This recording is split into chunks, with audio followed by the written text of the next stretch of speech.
Hello and welcome back to Miss Hannah Loves Grammar. In this video we're continuing in our series on the Bloody Chamber, and this time we're examining 3 stories often termed as the cat stories. For now though, I'd love for you to give a massive like to the incredible, brilliant Miss Boyd in fact who's leading on this, and please do hit subscribe and join our tribe for all things English, literary and grammatical. Over to you, Miss Brilliant Boyd. So the 3 stories we're talking about today are The Courtship of Mr Lyon, The Tiger's Bride and Puss-in-Boots. These can be grouped together as the cat stories, so named because they all feature feline characters. Now, the richness of analysis here is not going to come so much from just talking about the texts as individuals, but from the comparisons you can make between the methods and the messages of these. And I'll be pointing you towards some comparisons as we work through the different stories. So we're going to start by looking at the courtship of Mr Lyon. So a character named Beauty is given to Mr Lyon by her impoverished father. There's quite an interesting inversion here from the Bloody Chamber. Whereas in that story, the daughter is saved by the mother. In this case, she's disappointed, she's let down and she's abandoned, albeit unwillingly, by the father. They live together, they grow to enjoy each other's company while still being somewhat afraid of each other. When Beauty returns after her father becomes rich again, Mr Lyon kind of withers away and becomes sick and unhealthy. But her return and their recognition of their love for each other transforms him back into human form. This story is probably sounding very familiar to you, and that's because this is very loosely based on the Beauty and the Beast. Forget the Disney movie for a moment. This is not based on that. It's based on a fairy tale by a French writer named Villeneuve, written in the 18th century. One of the important things that's been changed about this narrative is in the original folk tale, there are the presence of these spoiled older sisters of Beauty's who are kind of mean and petulant. Is Beauty taking on some of these characteristics herself? She's definitely not a likeable character throughout the whole of this story. In the original as well, Beast, who is the inspiration for Mr Lyon, Beast each night asks Beauty to sleep with him. However, Mr Lyon puts no such pressure on the character of Beauty.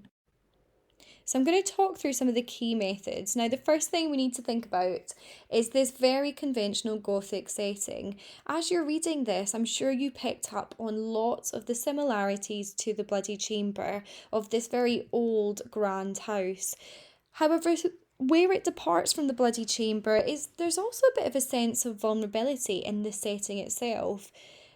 It seems as if this castle, this mansion is being personified. It feels tortured, it feels vulnerable, and we see this on page 44, and it seems like the house is hiding itself, and it's described as melancholy.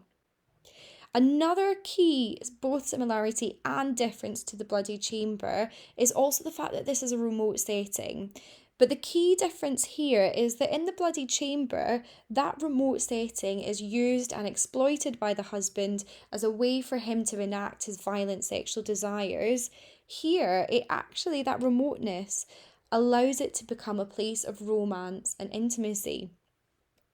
And building on again these comparisons with the Bloody Chamber, we do again have another male character who is described as a beast. He's definitely kind of somehow monstrous. He's described as leonine and sprawling on his knees.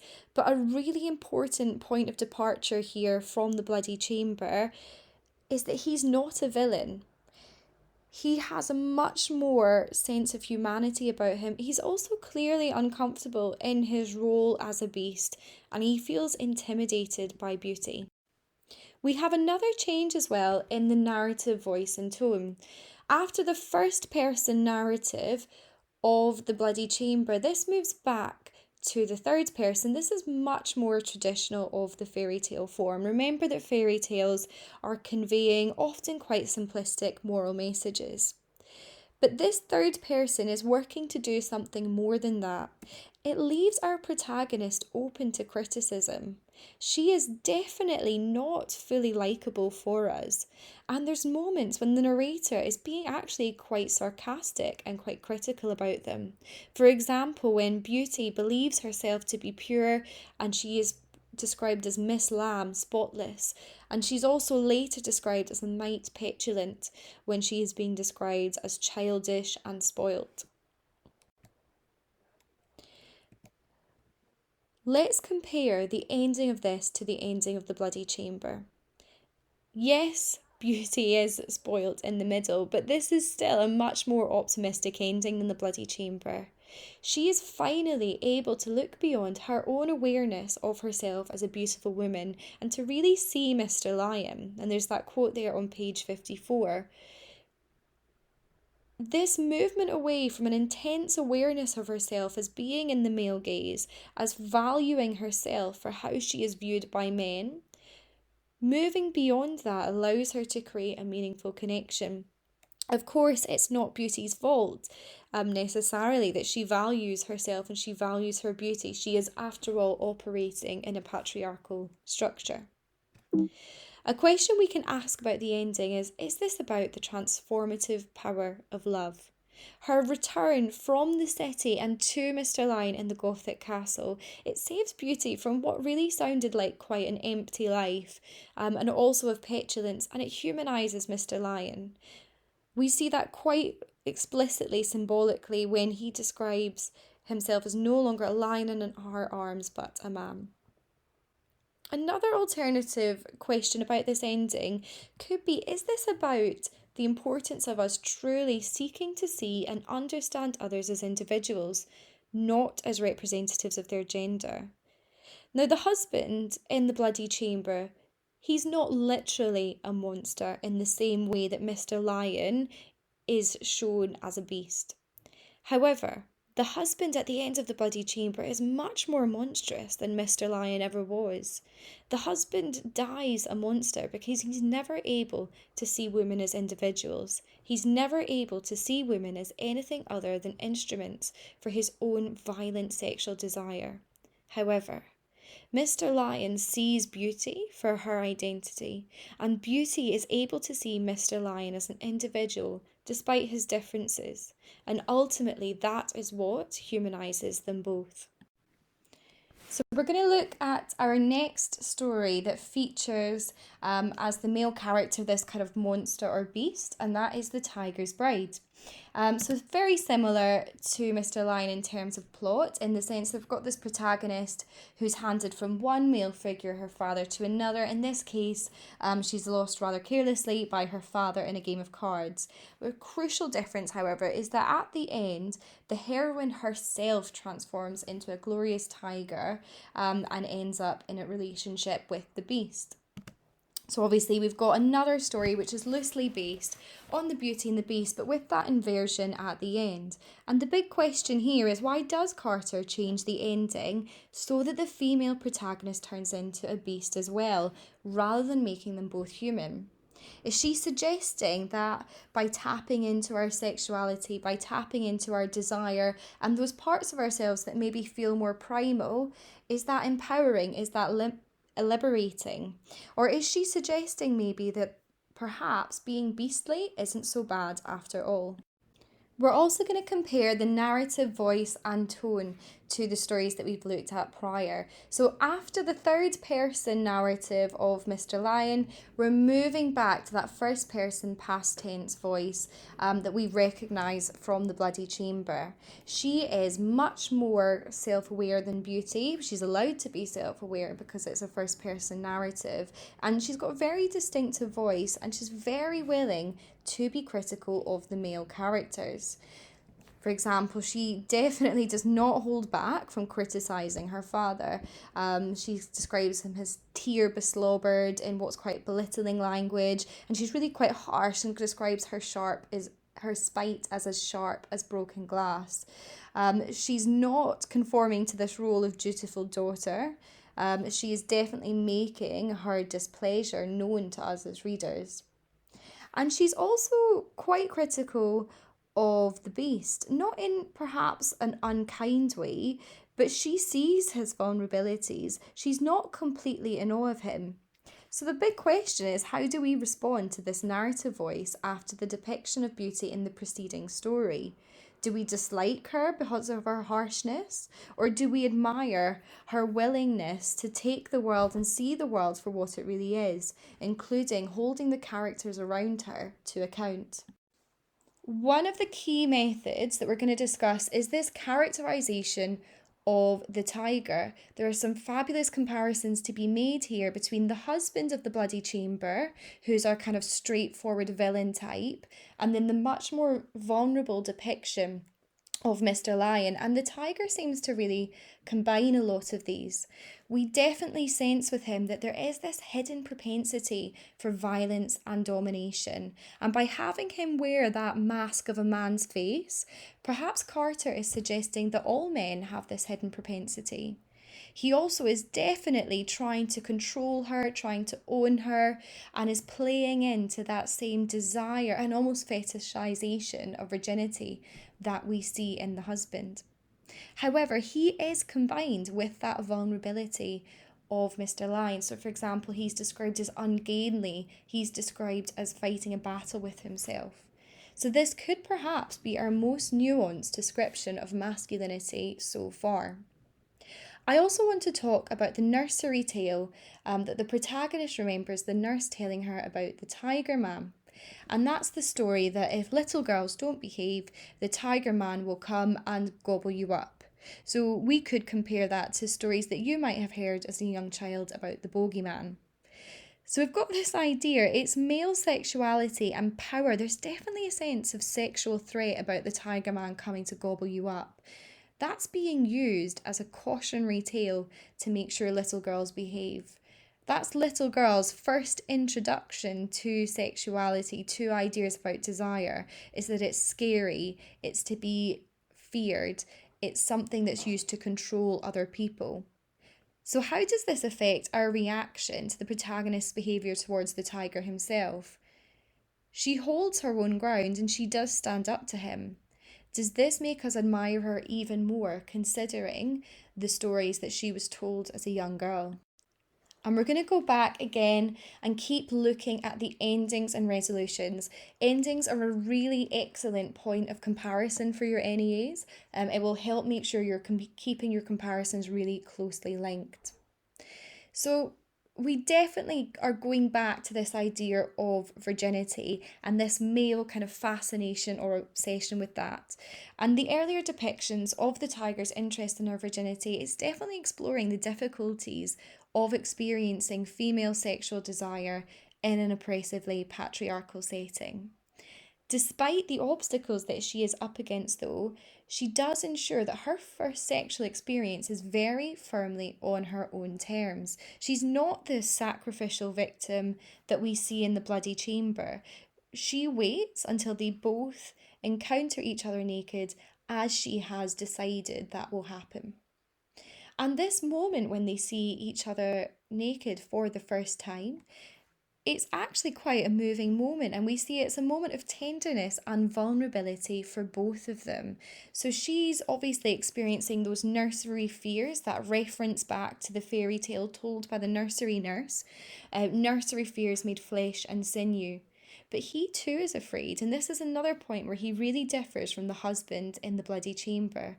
And she says he was far more frightened in me than I was of him. Perhaps a quite cliched phrase that we use to describe animals. So this leads to the question, this seems like an almost utopian vision of heterosexual relationships. It's not built on a desire to dominate, a desire to control, a desire to hurt and have mastery over another person like in the Bloody Chamber, but it's built instead on mutual vulnerability and desire. And that's really movingly stated by the protagonist when she describes her body as the key to a peaceable kingdom in which his appetite need not be my extinction. But we do need to think about the gender power imbalance here. How reliant is this utopian ending on her strength and unwillingness to unthinkingly give in to his earlier demands? If she hadn't have been so strong-minded, would he have been able to appreciate and to reach this point of both vulnerability and intimacy? Or would this have become just another example of a man using a female character to satisfy his own desire? We're going to talk now about our final cat story, which is Puss in Boots. This is very different in terms of tone and plot and source material. So Puss in Boots is about a cat named Figaro. He lives a debauched and a carefree life with his master until the latter falls in love. Figaro helps his master in his quest for love by playing a trick which results in the young woman's husband's death. The young lovers are married and they inherit the wealth of her former husband. This story probably sounds very familiar to you. Puss in Boots is a very common and a very old folk tale. The oldest telling of this story is by an Italian author named Straparola in the 1550s. However, Carter most likely took inspiration from Perrault's version, which was published in 1697. Remember that the book that Carter had published before The Bloody Chamber was a translation of Perrault's fairy tales. The cat in all these versions of the story is a trickster who helps to improve the worldly situation of both himself and his master. That means the wealth and the status of the young master. So our narrative voice, this is the only one of the cat stories that comes from the perspective of the cat. It's a first-person narrative from our anthropomorphic cat, Figaro, or Puss in Boots. If something's anthropomorphic, it means it's an animal that has been given human-like features.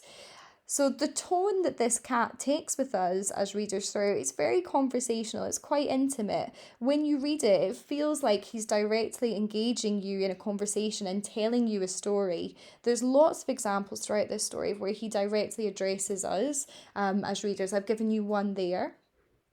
The tone of his speech, as well as being conversational, it is also quite ribald. Now, if something is ribald in tone, that means it's referring to sexual content, often in quite a coarse or quite an irreverent or quite a humorous way. I've given you two examples there. So, for example, he describes the young man as lecherous as licorice, and he describes sex as the beast with two backs. This text is absolutely full of those ribald sexual references. I will leave you to find the rest of them yourselves. So the question is, why have a cat as your narrator? So on the one hand, it allows us to take quite a critical and quite an amusing view of human sexuality. He does at times make this kind of quest for sex from his master seem a bit pathetic.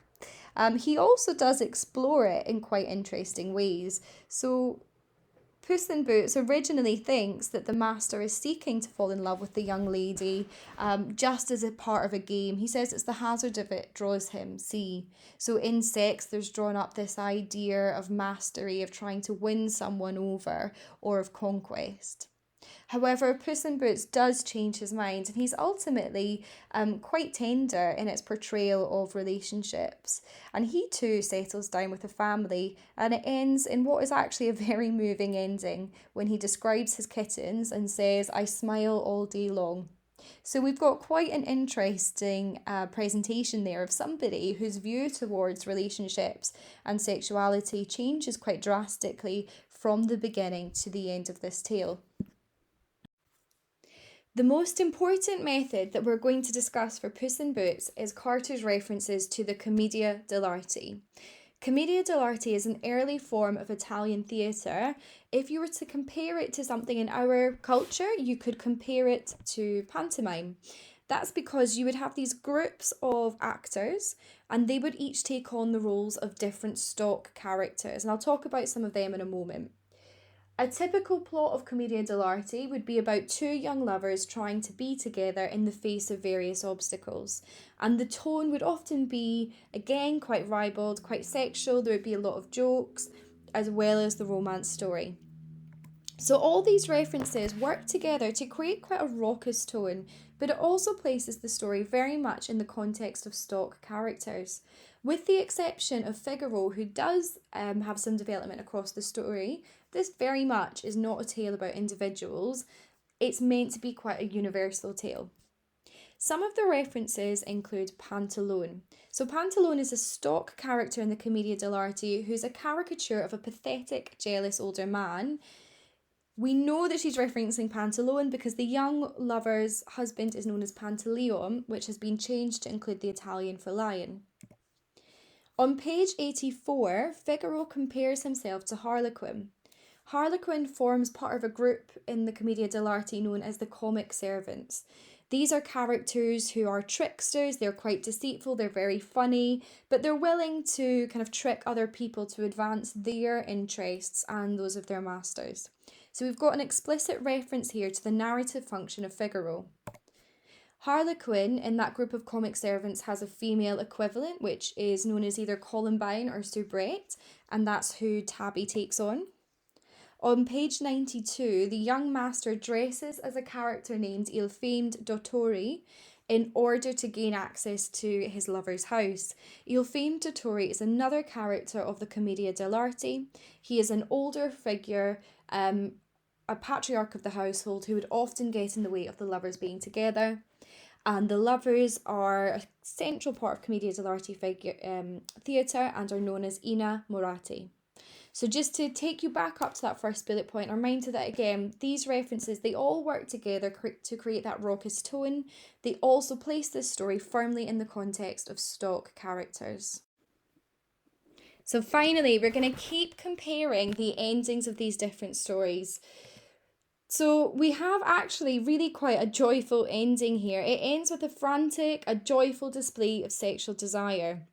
If you were to compare this back to the first story, The Bloody Chamber, it's very different from that calculated, cold aestheticism of the husband. And it's also very different to the hesitancy and the fear that we see in The Tiger's Bride as well.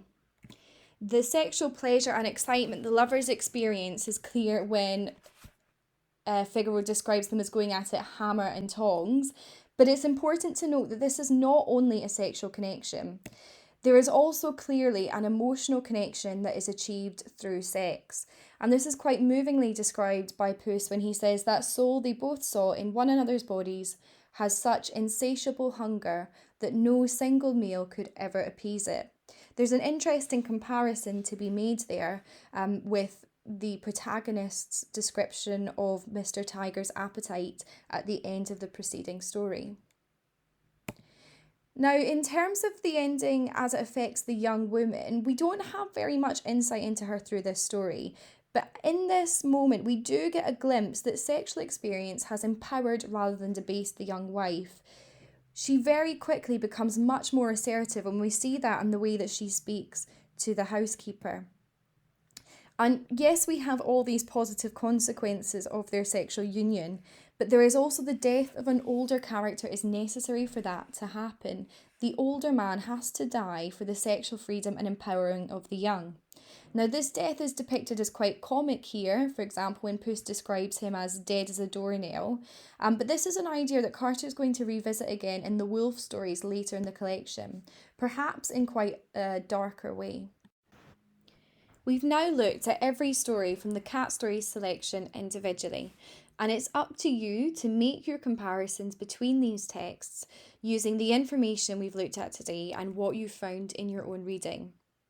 Some questions that might help you to make comparisons include: what are the different messages that these stories are sharing about heterosexual relationships and desire?